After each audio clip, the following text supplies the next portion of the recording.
時間がね危なかった。みんなどこに行ったんだ。ちょっとめっちゃ混んでる。来て正解ですねこれは。おはようございます。ピエンです。私は毎月 2,3 回旅をしております。そして今は大分県を観光しております。2泊3日の大分旅行。本日は3日目でございます。大分市のホテルを朝一で出発し、由布市や別府市を観光しつつ大分空港方面に戻ります。ちなみに大分旅行1日目は豊後大野市、2日目は佐伯市を観光しました。1日目2日目ともに絶景もグルメも堪能できたので、まだ見てないという方はぜひ概要欄の URL からご覧ください。ちなみにこのチャンネルでは全国を旅する様子や行ってよかった観光スポット紹介を投稿しております。ぜひこの機会にチャンネル登録や高評価ボタンで応援していただけるとめちゃくちゃ嬉しいです。そのワンタップがめちゃくちゃ励みになるんです。よろしくお願いいたします。おはようございます。私は今大分市に来ております。あっという間に3日目です。ドライブ旅がてらグルメも楽しみたいと思います。それではレッツゴー。出発しました。今日は晴れ予報、観光日和です。山の方から由布市に入っていき、秘境スポットを歩きたいと思います。そして由布市に突入しました。あと10キロぐらい先にある由布川渓谷というところに向かいます。もう10キロぐらい進んだらもう一気に景色が変わりましたね。大分駅らへんからたった10キロぐらいで素晴らしい景色。あと3キロで由布川渓谷です。なんだこれ、急に長い壁が出てきたぞこれ。へい、何の敷地なんだろうこれ。めっちゃ広い。しかも工事してる。工事中。あ、これか。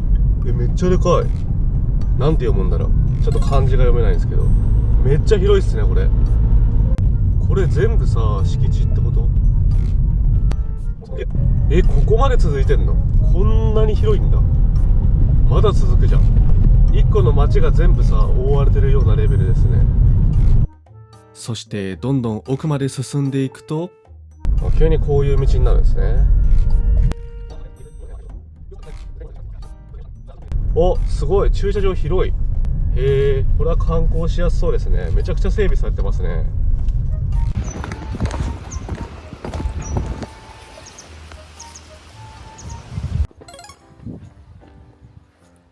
ということでいざ出発。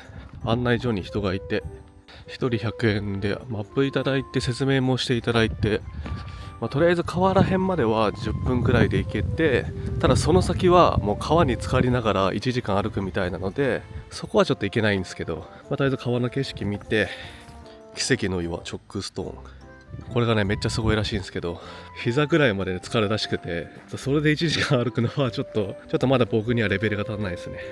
シンプルに服がないんで、この階段を200段下ると川に行けるみたいです。だから整備されてて綺麗な階段なんで、そんなに、歩きにくさはないですね。でこの階段もね最近できたらしいんですよね。ほんと綺麗です。全然なんか傾きもないし歩きやすいですね。秘境スポットとかって斜めってる階段とかあるんで、ちょっと傾斜があるプラス段差があって歩きにくかったり足にね来たりするんですけど、ここはめちゃくちゃ歩きやすい。しかも手すりもあるんですよ。こんなに一人で観光スポット回りまくってるやつも珍しいと思うんでね、この機会にぜひ高評価とチャンネル登録お願いします。ってな感じでちょっと川が見えてきました。すごい、今ちょっとマイクつないじゃってるんで川の音が聞こえにくいかもしれないんで、ちょっと一旦マイクを切りましょうかね。どうでしょう、この川の音が聞こえますか？滝の音めっちゃすごいこれ。なんでこんな、どうやってできたんだろうねこれ。すごい、下まで一応遊歩道あるんですね。昔ここどんな感じだったんだろう。階段がないってことはただの山道。運動靴で来れば問題ないですね全然。すげえ。一応下まで降りれるんですね。すごいすごい。でさっきのチェックストーン行くと、もうここを歩いていくってこと。この中歩いていくって考えたらなかなかやばいですね。でもそういうのもちょっとやりたいな。そういうツアーっていうか、なんか探検隊的なこともちょっとやりたいですね。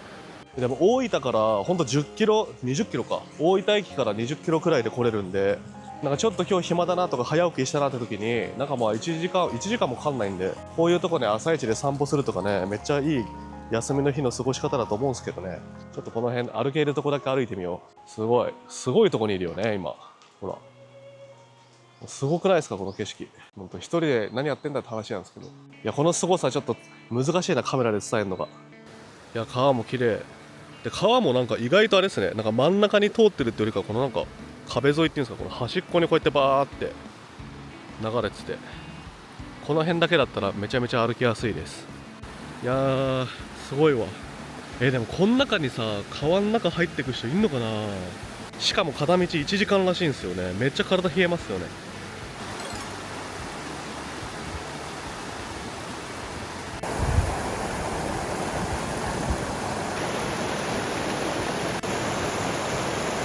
絶妙に靴を濡らさずに通れそうな道を発見したので登ります。ちょっと運動神経が求められますが、なんとか登ることができました。こうやって人と比べてみると岩の大きさがわかるかと思います。そして帰り道に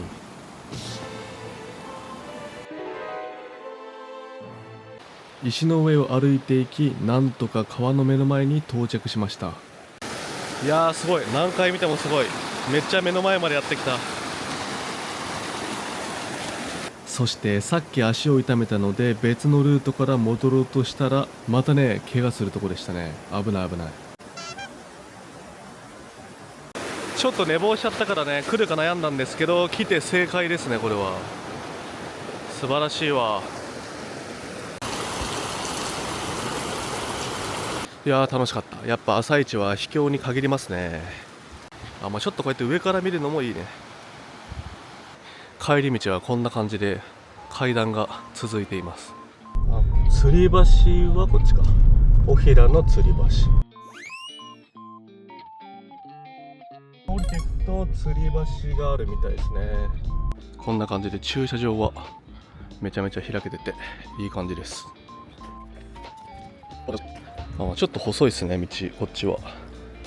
秘境感はありますね。雲の巣がちょっと怖いけど、さっきなんかめっちゃ珍しい雲がいたんだよな。絵文字みたいな顔した雲がいたんですよ。ちなみにこの雲です。階段の金具っていうんですかね。これが滑り止めになってるんで、転ぶ心配はなさそうですね。こっちには何があるんだろう。こっちはなんか遊歩道。こっちに進むと吊り橋ですかね。歩いて10分もかかんないって言ってたんですけど、今んとこ全く見えてこない。見えてきた。吊り橋が見えてきました。でもあれですね、結構頑丈な橋ですね。細いのかなと思ったけど。到着。確かにあっという間に到着した。由布川渓谷小平の吊り橋。45メートルだそうですね。幅は 1.5 メートル。いざ渡ります。揺れそんなね怖い橋ではないんですけど、でも揺れるな。意外と揺れる。見た目めっちゃ頑丈なんですけど、意外と揺れるな。立ち止まるとちょっと怖い。すごい。ちょっとこのカメラだとちょっと見えないかな。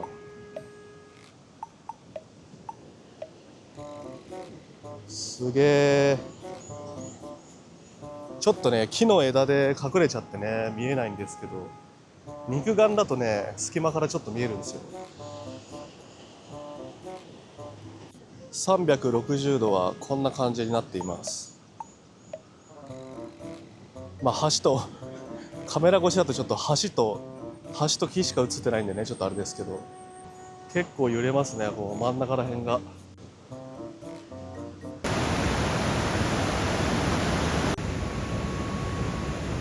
そして次がですね、北の方に進んでいって観光とあとお昼ご飯食べようと思います。そしてここから別府シティ、別府市からのまた一瞬由布市に入るみたいな感じですかね。そしてドライブを楽しみながら移動していると、眺めの良さそうな橋を発見したのでちょっと寄り道します。椿大橋、由布川に架かる橋ですかね。こっちの橋の真ん中ら辺から下見たらね、なんかすごそうな感じだったんですよね。もうすでにすごいけどねこれ。川は見えないか。でもすごい景色だ。これ見えるかなこのカメラで。これもしかして俺さっきいたとこ違うか、似てるだけか。滝もある。めっちゃすごい。そしてこの上の景色も素晴らしいです。でこっち側もすごいんですよ、この背景。すげえ、めっちゃすごいここ。いや今まではこういうところスルーしてたけどね、ちょっとちゃんと止まって記念撮影した方がやっぱ思い出になるよね。次はランチタイムにしようと思います。今日のお昼ご飯はうどんでございます。別府ロープウェイの近くにあるこちらのお店でいただきます。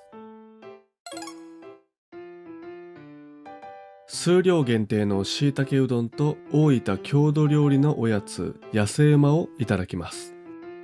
待つことを数分、しいたけうどんがやってきました。なんか初めて見る独特な見た目のうどんです。そしてしいたけがめちゃめちゃ分厚いです。このしいたけは生産者さんから直接仕入れているそうです。めっちゃうまそう。いざ実食。あっさりして優しい風味の出汁です。そしてしいたけはですね、炙ったしいたけとか天ぷらは食べたことあるんですけど、なんかこんな感じで食べるのは初めてというかね、独特な食感で美味しかったです。ここ最近は旅行先でお寿司ばっかり食べてたんでね、うどんとか麺類とかね食べると、やっぱなんだかんだうまいなってなりますね。そして食後のデザート感覚で野生馬を頼んだんですけど、よくよく考えたら味付けは甘いんですけど、材料は麺なんで、麺食べた後に麺食べるみたいな感じになっちゃいましたね。麺の太さがちょうどよくて、もちもちした食感と、あとこのきな粉砂糖の相性も良くてね、美味しかったっすね。麺というよりかはお餅に近い感覚で食べれました。しかもこれ400円なんです。安いんでね、なんかちょっとだけこうサイドメニューみたいな感じでね、少しだけ来るのかなと思ったらね、思った以上にボリュームが多くてね、めちゃめちゃお腹いっぱいになりました。ちなみに私はこのメニューを見た瞬間に直感でしいたけあるでもうどん頼んじゃったんですけど、名物はこの団子汁定食だそうです。次来た時は団子汁定食食べようと思います。しかしたくさん食べれる方はこのしいたけうどんと野生馬の組み合わせもなかなかいいんじゃないかなと思います。いやー、うどん美味しかったっすね。やっぱランチはうどんいいですね。あの2つで1100円なんでね、めっちゃコスパいいです。食べたんで食後の運動がてら歩こうかなと思ったんですけど、一旦ちょっとドライブコースに行きます。ここが山並ハイウェイ。これをまっすぐ進んでいくと湯布院ですかね。どこだっけな、去年通った時になんかね、めっちゃ眺めのいいね道路があったんですよ。そこにもう一回行きたいなと思ったんですけど、名前がねわかんないんですよね。そしてしばらく進んでいくと急に景色が広がってめちゃめちゃ眺めのいい場所に出てきました。しかしここじゃないんですよね。もうちょっと進んだところにあったような気がします。おー、ここもすごい。うわ、すごい。これめっちゃすごいっすね。おー、ここに駐車場あるわ。ここにめっちゃ混んでる。やばい。ここは由布登山口、バス停もあるっすね。こっからみんなあれか、登山してってんのか。右は有料駐車場で、こっちは無料だけどめっちゃ混んでるってことかな。さすがに登山はしないけど、ちょっと歩いてみようかしらね。でもすごいよ、ほんと。阿蘇九十国立公園由布岳登山口。さすがに登山はしないんですけど、ちょっとだけ登って記念撮影します。でもすごいね。でもなんか意外と歩きやすそう。辺り一面に独特な景色が広がっております。ここ由布岳は湯布院町と別府市との境にある山です。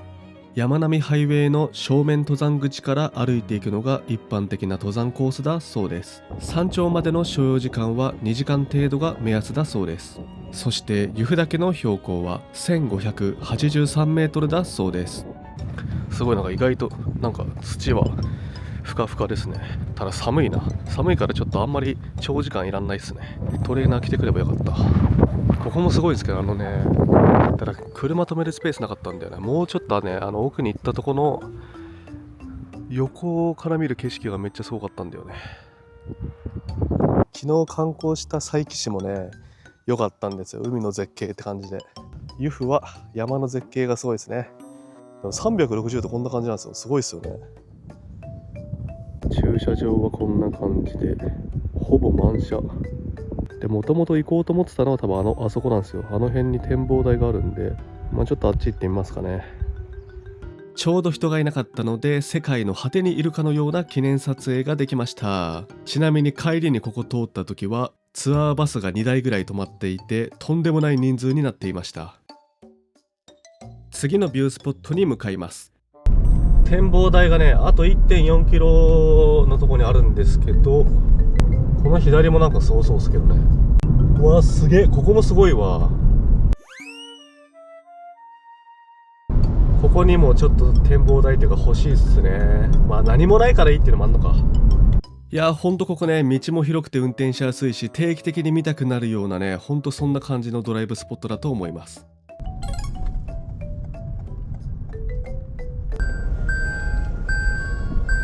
続いてさぎり台というビュースポットにやってきました。標高約680メートルから湯布院の街並みを一望することができます。こうやって見ると湯布院ってすごい場所にありますよね。思わずぼーっと眺めてしまう大迫力の絶景です。この辺の雪景色とかもね見てみたいですよね。めっちゃ良さそう。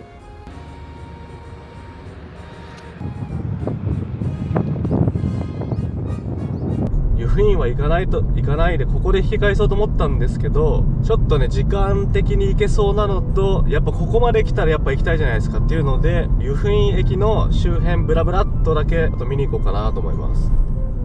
本当は今日あれなんですよ、この後別府ロープウェイ登ったらひょうたん温泉でゆっくりしてからご飯食べて帰ろうかなと思ったんですけど、こんな絶景見せられたらちょっと行きたくなっちゃったんでね、スケジュール変更して向かいます。これまっすぐ進んでいくと湯布院駅ですかね。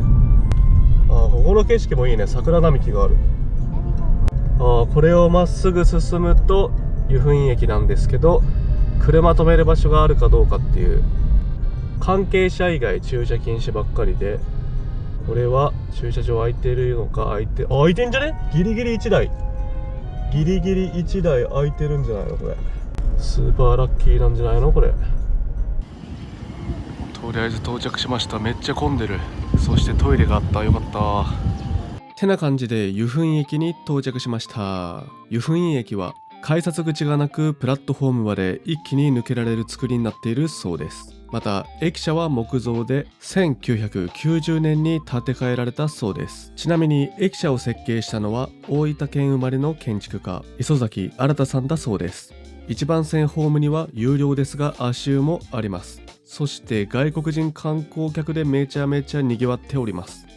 ここには手湯もありました。せっかく来たのでお土産屋さんを見てきます。ちなみに駅からまっすぐ15分ほど歩いていくと湯の坪街道という場所があり、様々なグルメを食べ歩きできるのでおすすめです。そして湯布院はアクセスもよく、バスで来ることもできますし、特急電車で来ることもできます。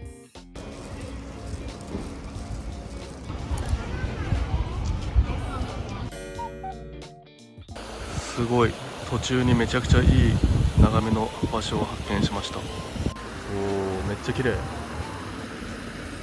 や、ここなかなかすごいですよね。めっちゃ良くないですかここ。魚も泳いでますね。魚濃い。なかなかでかいのが泳いでる。ここはなかなかのビュースポットだと思います。ちょうどいい時期に来れました。川沿いと桜並木からの巨大な山。そして由布市の絶景を堪能できたので、次は別府市に向かいロープウェイに乗ろうと思います。わあ、さっきの登山道とかなんかすごい団体ツアー、韓国の団体ツアーですかね。めちゃくちゃバスがいっぱい来てる。さっき全然人いなかったんですけどね。じゃあさっき逆にタイミング良かったのかな。めっちゃ人いる。団体ツアーと被るとね結構大変ですよね。記念撮影はちょっとしにくくなっちゃうからね。めちゃめちゃ混んどるやないかい。続いてロープウェイ駅にやってきました。めちゃめちゃ混んでる。ただいま1時40分発の改札を行っております。あと3分やないかい。間に合うかな。ギリギリセーフ。いざ出発。金曜の午後ですがめちゃめちゃ混んでます。想像以上にロープウェイ内はぎゅうぎゅうで、窓側に立つことができなかったです。なんとか腕を上に伸ばして撮影はできました。こっちには桜が咲いています。あと撮影はできなかったんですけどね、2匹くらいね野生の鹿もいたんですよね。鶴見三条駅に到着しました。ここは標高1300メートルもあるそうです。この三条エリアには展望台がいくつかあったり、七福神巡りもあります。一番てっぺんの山頂エリアまでだと往復で30分以上かかってしまうので、ちょっとね近場だけサクッと歩いていきます。ロープウェイ乗り場の前はこんな感じでとても開けていて、遊歩道がいくつかあります。左側にはダンジョンの道みたいなね、なんか神秘的な雰囲気の場所があったので、とりあえずこっちに行ってみます。たった 2,3 分歩いただけでまるで別世界のような光景になっています。奥に見えるのが鶴見三条駅です。今日は九州の一部で霧の注意報みたいなのがねあったんで、若干白くねもやがかかっていますが、それでも素晴らしい絶景です。湯布院から遠い場所ではないんですが、客層は全然違います。家族連れなどの日本人と外国人観光客が半々くらいですね。で、こっちに見えてるのが別府湾です。こっちは何があんだ。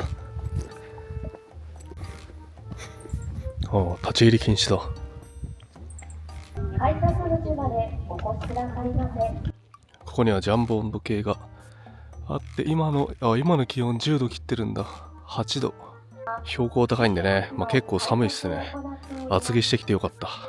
鶴見山七福神巡り全部回ると40分か。とりあえずちょっと上登って展望台が確かあるんですよね。確か。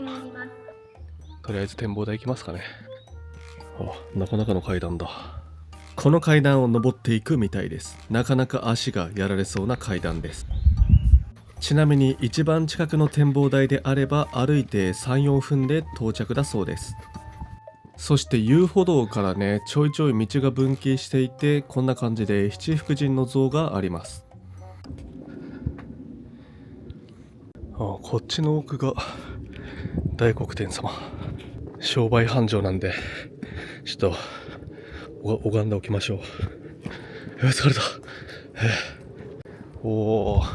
なんかすごいね。なんかゲームのステージみたい。すごい光景だ。2番大黒天様。商売繁盛、良縁の神。素晴らしい縁起のいい表情とポーズをしています。鶴見岳と大黒天様とともにチャンネル登録高評価お願いいたします。別府市内方面。別府市内方面の展望台からの眺めがこちら。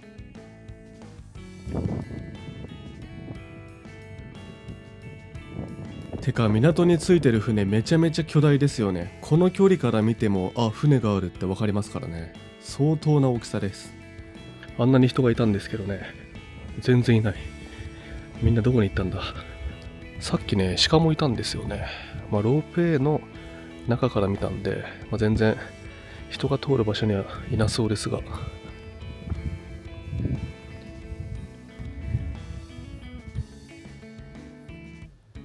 最後にロープウェイの上にある展望台から景色を眺めて下に降りようと思います。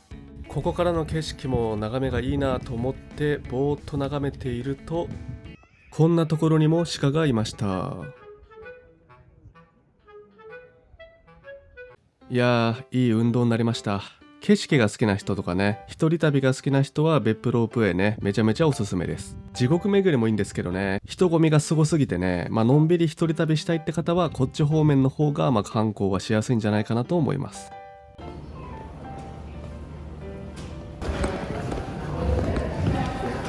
いたしました。由布号出発いたします。鶴見号が登ってまいります。ちなみに帰りはね早めに並んで乗ったので窓際に立つことができました。素晴らしい眺めです。いやー、別府ロープウェイからの景色と鶴見岳の散歩めちゃめちゃ楽しかったです。おすすめです。次は山を下っていって別府市街方面に向かいます。そして今は3時を過ぎていてですね、基本的にランチ営業って2時とかね3時でねお店終わっちゃうんでね、食べるとこあるかなと思ったんですけど、この時間帯でもね投資で営業しているお店があって、しかも口コミも良くてめちゃめちゃ美味しそうだったんで、そこに行きたいと思います。やってきたのはこちら、奄美茶屋さんでございます。甘味茶屋っていう名前なんでね、スイーツメインのお店かなと思ったんですけど、しっかりね料理もあります。一品料理の種類が多いので、自分の好きな組み合わせで注文するっていうのもできるので、めっちゃいいなと思いました。腹減ったがっつり食べたいという方も、食後のデザートに利用したいという方も、カフェみたいな感じで休憩がてら利用したいという方も、どんな状態の人が来店しても満足することができる素晴らしいお店です。ちなみに私はそんなにお腹減ってなかったので、鶏天と抹茶パフェを注文しました。そしてパフェとの相性も良さそうだなと思ったので、コーヒーも注文。めっちゃちょうどよくないですか、この量。鶏天とパフェとコーヒー。しかし1個だけミスってしまいました。パフェも一緒に注文してしまったんですね。食後に持ってくるっていうこともできたのに、なんか一緒に頼んじゃったんですよね。アイスが入っているんでね、溶けないうちに鶏天を急いで食べないといけません。まずは鶏天からいただきます。衣がサクサクで、中の鶏はねジューシーでね、これがめっちゃ美味しかったですね。鶏肉好きは絶対食べた方がいいです。実は大分旅行初日にもね鶏天食べたんですけど、ちょっとこっちのね鶏天の方がねうまいかもしれません。表現が難しいんですけど、とりあえずジューシーです。続いて柚子胡椒をつけていただきます。柚子胡椒の風味がね口の中で広がってからのこのねジューシーな鶏肉がやってくるんでね、もうほんとねうまかったです。そんなにお腹減ってなかったんですけど、鶏天食べたことによってなんかね逆に腹減ってきましたね。いやほんとねこれ美味しかったな。生まれつき目つきが悪くてね不愛想な顔してるんですけど、これねめっちゃ味わってます。本当にね美味しいと思ってるんですけどね、こんな顔になっちゃうんですよね。一人の時ってそんなもんっすよね。続いてパフェをいただきます。アイスとケーキとあんこといろいろ入ってます。ほんとね全部ねちょっとずつ入っててね、とてもバランスのいいパフェです。こうやってね一個一個が一口サイズになってるのってめっちゃいいですよね。見た目の美しさとか味ももちろん大事なんですけど、結局食べやすさって料理の美味しさと同じかそれ以上にね大事だと思うんですよね。あとこのパフェはねそんなに甘くないんですよ。甘すぎないっていうのがねまたさらに良かったですね。ちなみにこちらのお店は定食とかもあるんでね、次はねお腹を減らした状態で来て定食プラススイーツとかでね堪能したいと思います。ちなみに席の種類はテーブル席とお座敷があります。ご出発の際はいやー美味しかったな。鶏天めっちゃうまかったっすね。結構びっくりするぐらい鶏天うまかったな。近くにサウナを見つけたのでちょっとサウナ入ろうと思います。しかもねめっちゃ安いらしいんですよね。あ、看板があった。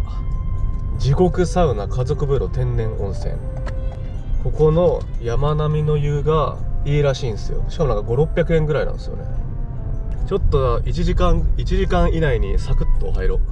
1時間だと危ないかな。渋滞したら空港に間に合わないかもしれないんで、ちょっと3、40分ぐらいでサクッと入るかってな感じでレッツゴー。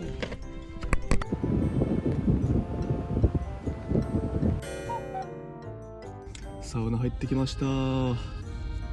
いや山並みの湯おすすめですね。安い。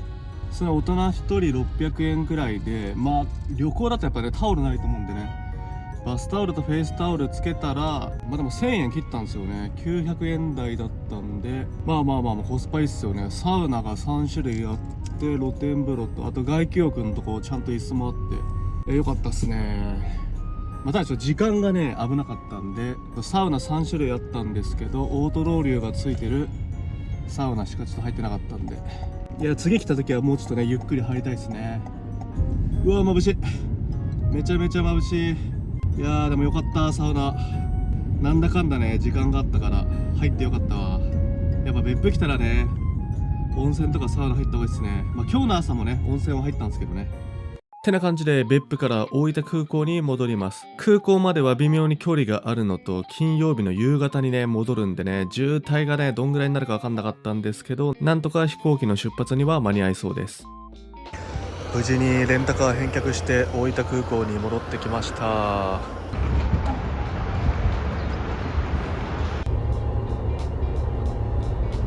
飛行機の時間ギリギリかなと思ったんですけどね、空港に着いた瞬間に羽田空港行きの遅延が決定しました。そういえば平日の朝で羽田空港出発の便はほとんど遅延しないんですけど、金曜日の夜の羽田空港行きの飛行機はほぼほぼ遅延してますね。ちなみに大分空港の売店にですね鶏飯が売ってるんですよ。これねめっちゃねちょうどいい量なのと美味しいのでおすすめです。今回の一人旅も最高の3日間となりました。そして次は四国旅行でございます。ぜひこの機会にチャンネル登録をして次の動画もお楽しみに。からのこのチャンネルではメンバーシップ旅行応援会員様も募集しております。詳しくは概要欄の URL からぜひご覧ください。それではご視聴ありがとうございました。